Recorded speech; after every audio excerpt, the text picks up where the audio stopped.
në prokurori akuzën e tyre, grupi parlamentar i Partisë Demokratike do ta dorëzoj së shpejti, por në prokurori një akt akuzë mbi të gjitha veprat penale të kësaj dosje.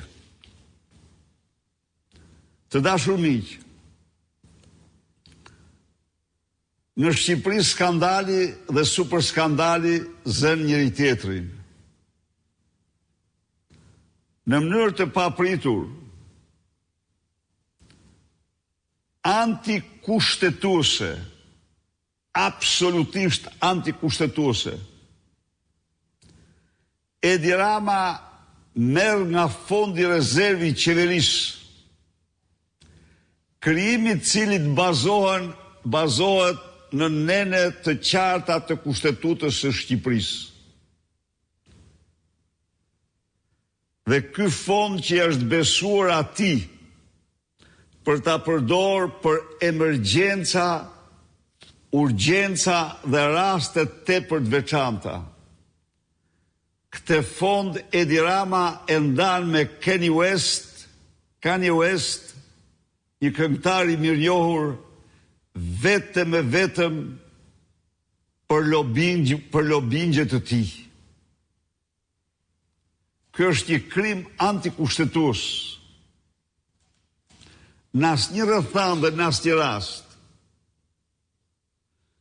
një koncerti privat nuk mund të jepeshin parat e emergjencave të një vendi apo parat e rezervës së Këshillit të Ministrave.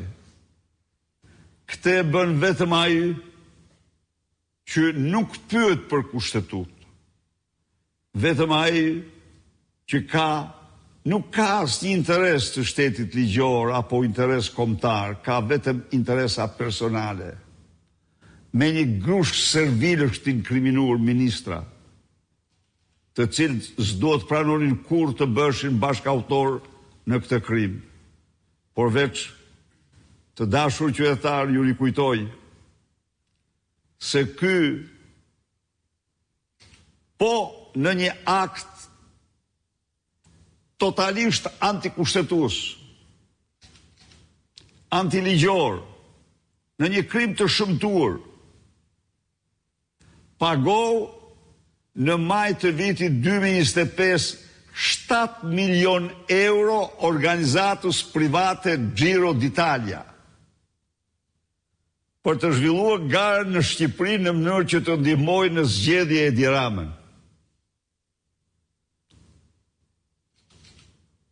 Me këtë duhet të them se përsëri ky është një padrino, një ramaduro, që nuk je ligj as kushtetut të këtij vendi përveç kontove bankare dhe interesave të tij.